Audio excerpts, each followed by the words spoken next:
Passionnés et créateurs, bonjour à vous. On se retrouve aujourd'hui pour une nouvelle fois continuer le diamond painting qu'on a commencé il y a un petit moment maintenant. Donc comme vous avez pu le voir la semaine dernière, j'avais pas mal terminé le bas. Et en fait là, il me reste que quelques petits endroits à faire. Donc je vais essayer au plus possible de le terminer aujourd'hui. N'oubliez pas que je mets le lien du questionnaire qui concerne mon projet ainsi que la vidéo du projet que je vous mets dans le petit i pour pouvoir me soutenir. C'est juste des petites questions que je vous pose et qui me permettent de savoir ce que vous attendez au niveau de ma boutique. Et donc voilà, n'hésitez pas à aller voir le questionnaire. Je remercie encore une fois tous ceux qui ont déjà répondu, ça me fait énormément plaisir et ça me touche beaucoup. Allez, c'est parti, on va pouvoir commencer ce tableau. Donc encore une fois, ça sera de l'accélérer parce qu'il fait encore chaud et que je vais me mettre avec le ventilo. Mais de toute façon, on arrive à la fin, donc ça devrait le faire assez rapidement. C'est parti!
Ça y est, nous arrivons ici au dernier strass à poser tout simplement. Donc il me reste 8 strass à poser et j'aurai terminé ce tableau. Je suis assez contente là pour le coup de le finir.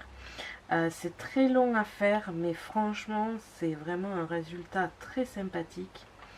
Bon là j'ai pas encore le résultat final mais bon, au fur et à mesure des semaines je me suis quand même un petit peu aperçue et voilà. Ça y est, c'est terminé. Le diamond painting est fini. On va maintenant pouvoir regarder le résultat ensemble. Donc voilà le résultat final. J'ai donc terminé entièrement le tableau. Je vais ranger mes petits strass et on va en discuter un petit peu en détail. Donc au niveau du dessin, je suis vraiment très contente. Il est très ressemblant avec ce que j'avais vu. C'est vraiment trop joli. Alors effectivement, ce n'est pas parfait. Il y a des endroits où on voit que ce n'est pas droit et où il y a des petits espaces ici et là. À l'œil nu, là, à la distance où je suis du tableau, je le vois. Après, c'est quand même du pixel art. C'est un peu le même principe, c'est-à-dire que de près, ben, c'est du pixel, c'est-à-dire que vous n'allez pas forcément voir de près qu'il s'agit d'un œil. Et au fur et à mesure que je vous l'éloigne, vous voyez que ça ressemble à une chouette. Donc, le principe du pixel art, c'est quand même de regarder les tableaux en question de loin et non de près. Donc là, à la distance, je vois les espaces, mais je pense qu'une fois encadré avec le vernicole par-dessus, ça n'aura aucune importance et on ne le verra pas. Je vais quand même vous le montrer de près. Donc c'est ici, vous voyez, il y a quelques petits endroits où on voit les espaces. C'est pas non plus, il n'y a pas 20 cm, mais... ça n'empêche pas que ça se voit un peu, mais vraiment, le tableau est vraiment magnifique. Je suis trop contente. Et au niveau de la qualité, c'est vraiment de la très bonne qualité. Comme je vous ai dit, en parallèle, je fais aussi du diamond painting pour moi, à titre personnel, et ce sont des ronds. Alors, à la pratique, c'est-à-dire à la mise en place des strass, je préfère 1000 fois les ronds. Maintenant, au physique, je ne sais pas encore, étant donné que je n'ai pas encore terminé les autres tableaux, vu que je me concentrais sur celui-ci. Au niveau de l'encadrement, je vais sûrement aller voir à Action, voir si ils font des cadres de cette taille. Sinon, je verrai sur Internet. Mais voilà, je suis vraiment trop contente. Il est trop joli. Au niveau des strass, comme vous allez pouvoir le voir, de chaque couleur, il me reste quelques petits strass. Alors plus ou moins selon les couleurs, je ne sais pas trop pourquoi. Est-ce qu'ils en mettent plus des couleurs où il y en a le plus pour être sûr qu'ils ne se sont pas loupés, j'en sais rien. Mais voilà, de toutes les couleurs que j'ai utilisées, il me reste un petit fond comme vous pouvez le voir. Donc c'est plutôt appréciable, ça prouve qu'effectivement on a quand même pas mal de strass à l'intérieur et surtout assez pour finir le tableau, ce qui est plutôt rassurant. Donc je vous rappelle, c'était à la Maison du Canevas que j'ai acheté celui-ci, j'ai préféré payer cher mais avoir de la qualité pour mon tout premier, parce que oui c'est mon tout premier commencé et mon tout premier terminé. Donc voilà, au niveau des strass, comme vous pouvez le voir, il y a vraiment dans chaque couleur, il y a du reste. Au niveau du stylo qui était fourni avec, alors au début je l'utilisais parce que je n'avais que ça. Pour être honnête, tout ce qui est pose de strass à plusieurs, je ne l'utilise absolument pas parce que je ne sais pas si c'est moi qui ai un problème, mais je n'arrive pas à poser des strass avec ces stylos à plusieurs strass. Même ceux de 3 comme celui-ci, il y a toujours un qui part un petit peu vers la droite, vers le bas, vers le haut, enfin bref, c'est jamais droit, j'arrive jamais à bien les prendre, je passe plus de temps à essayer de les prendre et de les poser que je ne le ferai avec un stylo ici seul pour le même nombre. Donc au final, je ne l'ai pas utilisé. Pour l'autre, c'est très bien, c'est du bon matos. Le seul truc, c'est qu'entre temps, moi j'ai acheté sur Amazon un avec une petite raclette, comme vous pouvez le voir de ce côté-là. Et finalement, je préfère à la pratique parce que quand je pose mes strass ici sur les côtés, je peux passer comme ça et un petit peu aplatir le tout. Quand je commence une ligne et qu'il n'y a rien en dessous, c'est pareil, je passe et j'écarte. Enfin, je pousse pour que ce soit plus droit. Donc oui, c'est vrai que là-dessus, j'ai préféré utiliser celui-ci. Maintenant, le stylo fourni de base, celui à seul comme ceci, c'est très bien, ça ne change pas du tout. Là, la petite palette comme ici, enfin petite pelle on va dire, pour récupérer les strass, ben, au final j'en ai acheté plein sur Amazon et c'est celle-ci que je préfère parce qu'il n'y a vraiment aucun problème entre les petites grilles qu'il y a ici. Les strass passent bien mais ne se coincent pas. J'en ai acheté quelques-unes sur Amazon qui se coincent, donc en réalité même sur les autres j'utilise souvent cette pelle ici. Et enfin pour la colle, donc il n'y avait qu'une colle bleue comme ceci de fournie avec. Alors vraiment c'était le sujet qui me faisait vraiment peur pour le diamond painting. À chaque fois j'ai l'impression qu'on m'en donne un mais qu'il en faudrait 15. Et finalement pour le test je n'ai utilisé que celui-ci dans les vidéos qui concernaient la chouette. Je ne l'ai pas utilisé bien sûr avec les autres diamond painting. Et en fait, ben, je l'ai terminé, comme vous pouvez le voir. Là, il est vraiment au bout de la vie, mais par contre, il est terminé. Donc ça, c'est bien, il m'a duré tout le temps. Et on a donc terminé la chouette. N'hésitez pas à me dire en commentaire si vous voulez que j'en attaque un autre en vidéo ou si finalement ce format ne vous plaît pas trop. N'hésitez pas à me dire ce que vous avez pensé un petit peu de toute cette petite aventure, on va dire, de la chouette. Et si jamais vous en voulez d'autres, j'en ai d'autres en préparation pour vous. Bon, finalement, je vais passer le vernicole aujourd'hui parce que j'ai peur que ça ne le protège pas sinon, vu qu'on ne peut plus reposer le plastique qui allait dessus. Donc je vais utiliser ce pinceau, je ne sais pas si c'est le plus adapté, on va bien le voir pour ce premier tableau et ce test. Et donc le vernicole que j'avais acheté à la maison du Canva. Tout ceci, je vais le faire en accéléré. Donc apparemment, il faut mettre une fine couche et ça peut matifier un petit peu le tableau. Donc ce n'est pas trop grave parce que nous, on n'est pas trop bling bling. Donc du coup, on va faire ça et tout ceci en accéléré.